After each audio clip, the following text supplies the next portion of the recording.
네, 본문의 말씀을 사랑 없으면 소용없습니다 라는 제목으로 함께 나누도록 하겠습니다. 여러분 혹시 메리엄 웹스터라는 출판사가 있는데 혹시 들어보신 적 있으십니까? 영어 사전 회사로 많이 알려져 있는 그러한 회사인데요. 아마 이런 마크 아마 한 번쯤은 본 적이 있으실 것 같습니다. 예. 알겠습니다. 제가 지금 여러분들이 보고 있는 그 슬라이드를 제가 볼 수가 없어가지고, 지금, 브로드캐스팅을 담당하고 있는 우리 김민성 학생이 잘 나가고 있다고 사인을 주셨습니다. 네. 미리엄 웹스터라는 이 회사, 이름은 조금 생소할지 모르지만 아마 이 마크는 한 번쯤은 보신 적이 있으실 거예요. 이 미리엄 웹스터에서는요, 매년 이때쯤에 한 해를 대표하는 한 단어를 발표합니다.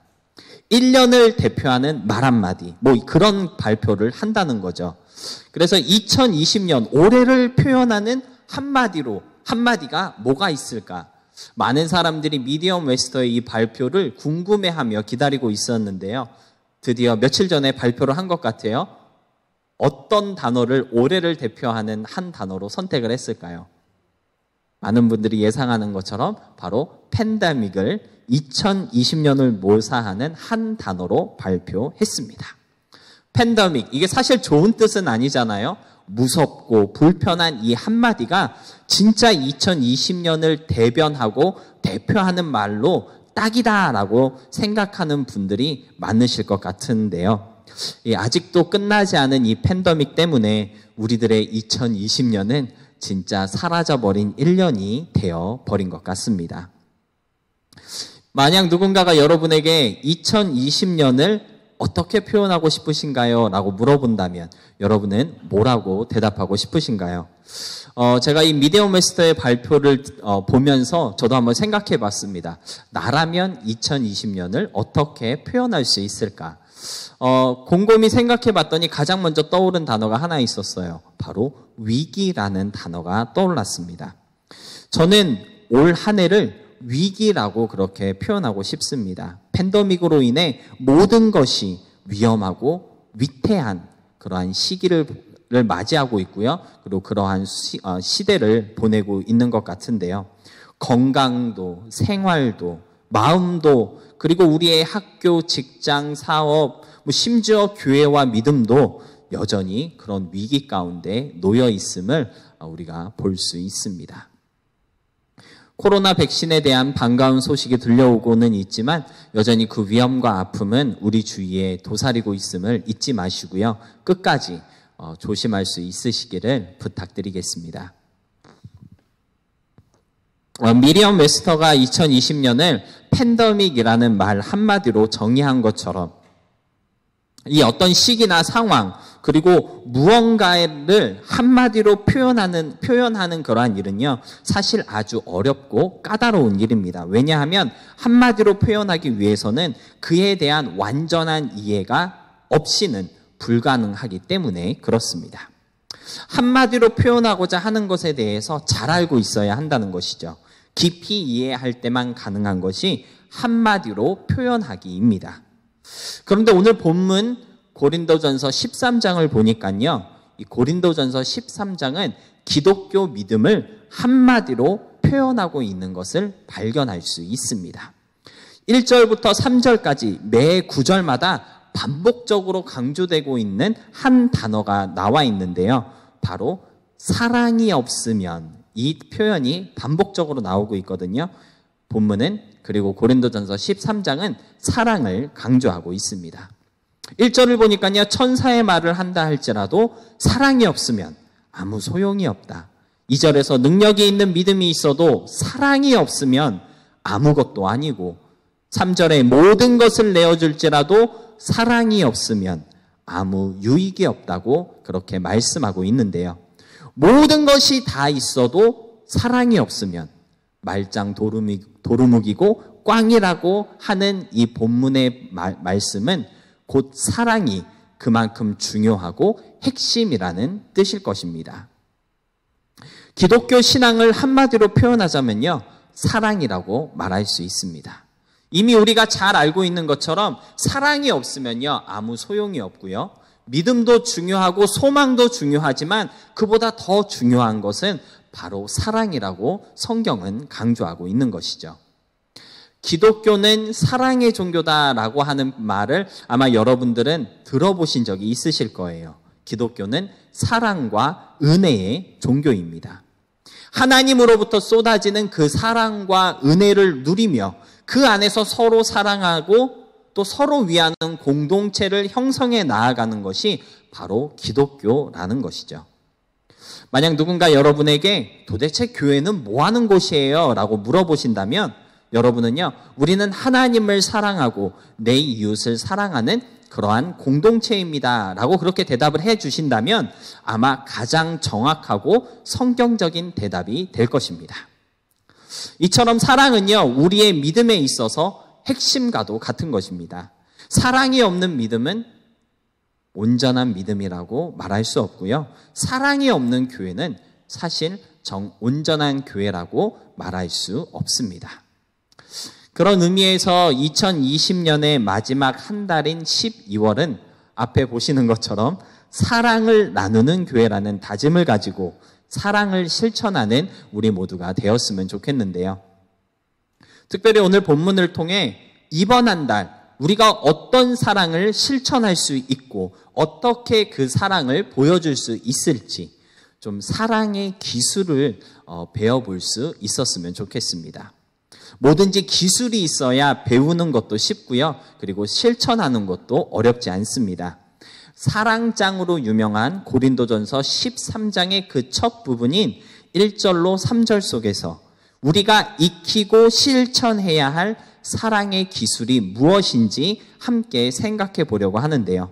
아무쪼록 이 말씀을 통해 사랑의 능력이 향상될 수 있는 우리 모두가 될 수 있었으면 좋겠습니다. 첫 번째로 오늘 본문이 우리에게 알려주고 있는 사랑의 기술은요, 바로 말의 기술입니다. 사랑에 대해서 가장 정확하고 깊게 그리고 자세히 설명해 주기로 유명한 고린도전서 13장은요, 사랑에 대해서 가르쳐 주기 전에 먼저 말에 사랑이 있어야 한다고 그렇게 강조하고 있습니다. 여러분이 잘 알고 있는 것처럼 사랑은 오래 참는 겁니다. 사랑은 온유한 거예요. 사랑은 시기하지 않는 겁니다. 이러한 사랑의 본질에 대해서 알려주기도 전에 누군가와 말을 할 때 사랑스러운 말을 쓸 수 있어야 그게 사랑입니다 라고 오늘 본문은 대답하여 주고 있는 것이죠. 말, 언어, 그리고 대화라고 하는 것은요, 사실 모든 관계의 시작입니다. 물론 첫눈에 반했다라는 표현도 있지만 사실 눈빛만 보고 서로의 마음을 다 알 수는 없는 것이죠. 서로에게 어떤 호감이 있는지 또는 비호감인지 정도는 눈빛만 주고받아도 어느 정도 알 수 있을지는 모르겠지만 호감이었던 사람도요, 말을 섞다 보면 비호감이 될 수 있고요. 비호감이었던 사람도 대화를 통해 호감이 되기도 하는 것처럼 말을 주고받는 것은요, 모든 인간관계의 시작이고요. 그리고 아주 중요한 수단임에 분명합니다. 고린도전서 13장을 쓴 사도 바울은요, 사랑이 무엇인지 알고 그 사랑이 제대로 느껴지고 활용되기 위해서 정말 중요한 것은 바로 사랑스러운 말을 쓰는 것이라고 아주 강력하게 강조하고 있는 것입니다. 왜냐하면 사랑은요, 말에서부터 시작되기 때문입니다. 그래서 저는 이번 한 달 동안 우리들의 말, 우리들의 대화, 우리들의 그런 언어 표현에 사랑이 넘쳐날 수 있어야 한다고 그렇게 생각하는데요. 사랑스러운 말을 좀 쓸 수 있었으면 좋겠습니다. 누가 들어도 편안하고 위로가 되는 그러한 말들을 할 수 있는 사랑스러운 말의 기술을 가질 수 있는 그리스도인들이 될 수 있어야 하겠습니다. 그런 의미에서 우리가 주의하며 실천해야 하는 것 두 가지가 있는데요. 사실 사랑스러운 말을 하기 위해서는 우리가 이 두 가지를 기억할 수 있어야 합니다. 먼저는요, 어떤 억양으로 말하느냐에 따라 사랑스러운 말이 될 수 있다는 것을 기억해야 하겠습니다. 이 같은 말이라고 해도요, 어떻게 말하는지, 말의 억양이나 또는 어투에 따라서 상대방이 느끼는 느낌이 달라집니다. 똑같이 사랑해라는 말을 할 때에도 마찬가지예요.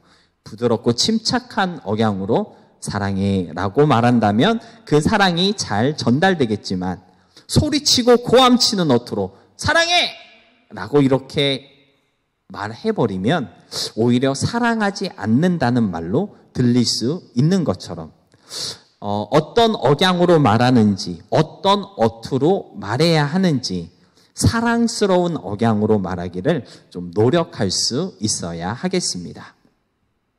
그런가 하면요, 어떤 단어를 사용하느냐도 사랑스러운 말의 기술 중에 하나입니다. 많은 말을 주고받는 것보다 마음이 느껴지고 진정성 있게 말할 수 있는 기술이 필요하다고 그렇게 이해할 수 있겠는데요. 사실 사랑은요, 화려하고 아름답게 꾸민 어떤 말이나 상황, 이벤트를 통해서도 전달되지만, 진실되고 진정성 있는 말 한마디로 전달되는 사랑이야말로 진짜 힘이 되는 사랑이라고 말할 수 있습니다. 그래서 모든 프로포즈의 하이라이트는 언제일까요? 무릎 꿇고 나랑 결혼해 줄래? 그 한마디를 던질 때, 그것이 프로포즈의 하이라이트잖아요. 아무리 이쁘고 화려한 이벤트를 준비했다 할지라도 그 한마디가 빠지면 아무 의미가 없는 것처럼, 진실성 있고 진정성 있는 그 말 한마디가 사랑의 시작이고 또 사랑의 표현이 될 수 있는 것입니다. 연인 사이에, 부부 사이에, 또는 친구나 가족들 사이에 어떤 틈이 생기고 문제가 발생되는 이유는 무엇일까요? 그가 했던 말 한마디 때문일 것입니다. 말 한마디가 전달하는 그런 어떤 사랑의 그런 표현도 있지만, 어떠한 단어를 사용하느냐에 따라 그 말 한마디가 불화의 씨가 될 수도 있다는 것이죠. 지금 혹시 여러분의 삶 속에 부부 사이에 또는 친구 사이에, 가족들 사이에 벌어진 틈이나 뜻하지 않은 불화가 있진 않습니까? 모든 틀어짐의 원인은요, 어쩌면 말 한마디일지도 모르겠습니다. 사랑스럽지 못했던 그 말 한마디로 인해 지금의 불편하고 어색한 상황이 만들어졌다라는 것이죠. 사랑의 시작은요, 말 한마디입니다. 진실되고 진정성 있는 말 한마디. 내가 당신을 사랑하고 있습니다를 전달하는데 그 말 한마디면 충분하다는 것이죠. 말로 인해 틀어진 상황도 결국 말 한마디면 해결될 수 있습니다. 부드러운 어투와 적절한 표현도 중요하지만 그것을 전달할 수 있는 용기도 우리에게 필요하지 않을까 그렇게 생각되어지는데요. 사실 저는 사랑스럽게 말하기를 잘 못하는 사람입니다. 그래서 사랑스럽게 말하는 기술은 다른 그 누구보다 아마도 저에게 먼저 필요한 기술이 아닐까 설교를 준비하면서 그렇게 고백해 보았는데요. 사랑을 나누는 교회와 성도가 되기 위해서는요, 사랑스러운 말을 할 줄 알아야 하겠습니다. 그리고 그 사랑스러운 말을 다른 사람이 먼저 하는 것이 아니라 내가 먼저 해줄 수 있는 그러한 용기가 필요하다는 것을 좀 잊지 마시고요. 내가 먼저 할 수 있는 사랑의 사람들이 될 수 있기를 주님의 이름으로 부탁드립니다. 그런가 하면 본문을 보니까요, 말의 기술만큼 꼭 필요한 것이 하나 있는데 바로 행동의 기술이라고 오늘 본문은 말씀하고 있습니다. 2절 말씀을 보면서 깊이 깨닫게 된 것이 하나 있는데요. 무엇이냐면 사랑은 능력이고요, 사랑은 행동이라는 것입니다. 아무리 말로 사랑한다, 누가 들어도 사랑스러운 표현으로 그렇게 상대방을 위하고 풍성하게 말로 사랑을 해준다 할지라도 그만큼 행동하지 않고 보여줄 수 없다면 사실 그 사랑은 그냥 말로만 하는 사랑밖에 되지 않고요. 말로만 하는 사랑은 뭔가 좀 부족한 사랑일 수밖에 없습니다. 그래서 사랑스러운 말만큼이나 중요한 것은 바로 사랑을 행동으로 보여주는 것인데요. 그렇다면 우리가 배워야 할 사랑스러운 행동의 기술에는 무엇이 있을까요? 본문 3절 말씀을 보니까요, 두 가지가 있습니다. 우리 본문 3절 말씀 함께 읽어보도록 하겠습니다. 시작. 내가 내게 있는 모든 것으로 구제하고 또 내 몸을 불사르게 내줄지라도 사랑이 없으면 내게 아무 유익이 없느니라. 고린도전서 13장 3절은요, 사랑이 가득한 행동으로 두 가지를 알려주고 있습니다. 내게 있는 모든 것으로 구제하는 것, 그리고 내 몸을 내어주는 것. 여기에서 내게 있는 모든 것으로 구제한다라고 하는 것은요, 이 구제라는 단어 때문에 어쩌면 불쌍한 사람들을 돕는 것인가 이렇게 오해할 수 있겠는데, 사실은요, 돈을 쓴다라는 표현이에요. 금전적인 것을 가지고 사랑을 표현해야 한다라는 그러한 뜻이고요. 그리고 내 몸을 내어준다라는 것은 사랑이 기본이 된 그러한 어떤 희생을 의미한다라고 생각할 수 있겠습니다. 제가 고린도전서 13장 3절은 천주교에서 사용하고 있는 공동 번역과 그리고 근래에 자주 인용하고 있는 표준 새번역 성경에서 찾아봤어요. 그랬더니 어떻게 번역하고 있냐면, 네 재산을 나누어 주고 내 몸을 내어줄지라도, 이렇게 똑같이 번역하고 있었습니다. 사랑하면요, 돈을 쓰게 된다라는 거예요. 진짜 사랑하는 사람에게는 아끼지 않게 된다라는 것이죠. 그렇다고 돈 많으면 사랑도 잘한다, 그런 뜻은 아니라는 것을 여러분들이 이미 알고 계실 줄로 믿습니다. 아무리 돈이 많아도 사랑이 없고 사랑할 줄 모르는 사람은요, 절대 돈을 쓰지 않습니다. 그런데 사랑하면요, 돈을 쓰게 되어 있습니다.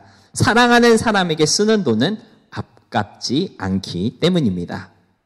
돈뿐만 아니고요, 내가 가진 모든 것으로 무엇이든지 다 그를 위해 쓰고 싶어지는 것이 바로 사랑입니다. 사랑해보신 분들은 잘 아실 거예요.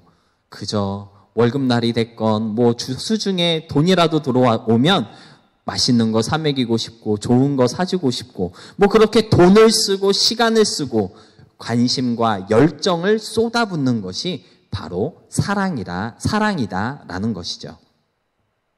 그런가 하면 우리가 사랑하게 되면요, 나 자신을 아끼지 않게 됩니다. 사랑하는 사람을 위해서 나를 희생하게 된다라는 것이죠. 아마도 희생적인 사랑 표현의 대표적인 예를 우리는 부모님에게서 찾을 수 있을 것 같은데요. 아까 광고 시간에도 말씀드린 것처럼 지난 목요일에 우리 사모가 셋째 하라를 낳았습니다. 그래서 제가 어쩔 수 없이 집에 있는 우리 엘리아나랑 그리고 다이리를 한 4일 정도 돌보게 되었는데요. 저는 애들 키우는 게 이렇게 힘들 줄은 꿈에도 몰랐습니다. 저는 사실 아이들하고 잘 놀아주는 아빠거든요. 그런데 엄마가 셋째 낳느냐고 병원에 한 4일 정도 입원해 있었는데, 이 4일 동안 꼼짝없이 애들 둘을 붙잡아 놓고 케어를 하다 보니까 아이를 키우는 엄마들이 왜 위대하다라고 이렇게 말씀들을 하시는지 뼛속까지 느끼게 되더라고요. 이제 둘이 아니라 셋이 되었습니다. 앞으로 더 많이 아이들을 케어해야겠다라는 그러한 의무감이 저절로 생겼던 지난 한 주이었는데요. 사랑하는 자녀들을 위해서 엄마가 감수하고 있는 그 희생은요, 말로 다 표현하지 못합니다. 여러분, 사랑하는 사람을 위해서 나 자신을 아끼는 것은요, 사랑이 아닙니다. 사랑하는 사람을 위해서 나 자신을 아끼지 않는 것, 그것이 사랑의 기본이에요. 내 몸을 아끼지 않고요, 내 기분을 아끼지 않고 내 감정을 아끼지 않는 것, 그럴 때 내가 당신을 얼마나 아끼고 사랑하고 있는지를 절실히 보여줄 수 있습니다. 고린도전서 13장에서 가르쳐주고 있는 사랑의 기술, 특별히 행동의 기술을 되짚어보면서 저와 여러분이 기억해야 할 것은요, 누군가를 사랑할 때 아까워하지 않을 수 있어야 한다는 것입니다. 아까워하는 것은요, 사랑이 아니에요. 인색함은 사랑의 반대말입니다. 돈을 아끼지 마시고 여러분들의 시간을 아끼지 않고 여러분의 관심과 그리고 감정, 여러분의 표현을 아끼지 마시기 바랍니다. 아끼면 온전히 사랑할 수 없게 된다는 것을 우리가 꼭 좀 기억할 수 있었으면 좋겠습니다. 고린도전서 13장 1절로 3절의 말씀을 보면서 사랑스러운 말과 사랑스러운 행동으로 사랑이 가득한 12월, 사랑을 나누는 우리 모두가 되기를 소망하면서 본문 말씀을 함께 생각해 보았는데요. 오늘 말씀을 나누다 보니까 사랑스러운 말과 희생적인 사랑의 모범을 보여주신 한 사람을 자연스럽게 생각하게 되는 것 같습니다. 그분이 누구일까요? 바로 저와 여러분이 너무나도 잘 알고 있는 예수님입니다. 12월은요, 우리를 향한 하나님 사랑의 증거이시며 사랑의 결정체로 이 땅에 오신 예수님을 기다리며 기뻐하는 그러한 한 달입니다. 이 교회 절기 가운데 대림절 또는 대강절이라고 불리는 절기가 있거든요. 아마 여러분들 많이 들어보셨을 것입니다. 오늘이 대림절 2주째 그러한 절기 날인데요. 이 대림절이라는 절기가 바로 그러한 의미를 담고 있습니다. 사랑으로 오시는 주님을 기다리는 그러한 절기. 우리를 사랑하셔서 우리 가운데 오신 예수님은요, 가장 사랑스럽고 힘이 되는 말씀으로 죽어있는 영혼들을 살리셨고 위로하셨으며 그리고 일으켜 세우셨습니다. 자기의 모든 것을 내어주시는 희생을요, 십자가에서 처절하게 그리고 완벽하게 실천하셨습니다. 우리가 사랑을 나누고 베풀며 사랑이 충만한 교회가 되고 성도가 되는 것도 너무 중요하지만 그 모든 것을 온전히 실천하기 위해서는요, 사랑의 모범이신 예수님을 기억하며 그분을 닮아갈 수 있어야 합니다. 예수님의 존재가 바로 사랑이고 그 자체이기 때문입니다. 사랑스러운 말과 행동을 갖는 것 너무 중요합니다. 그러나 그 말과 행동이 세상적인 사랑과 세상적인 그런 어떤 표현이나 행동이 되지 않도록 예수님의 사랑을 본받을 수 있는 우리 모두가 될 수 있기를 진심으로 소망합니다. 그럼으로써 우리를 통해 나타나는 사랑의 말과 행동을 통해서 모든 사랑의 완성이며 모범이신 예수님이 증거되며 드러나는 그러한 12월 한 달이 되었으면 좋겠고요. 그럼으로써 12월의 주인공이신 예수님이 다시 온 세상의 빛으로 모든 사람들에게 비치는 역사가 일어날 수 있기를 진심으로 소망하며 그리고 축복합니다. 기도하겠습니다.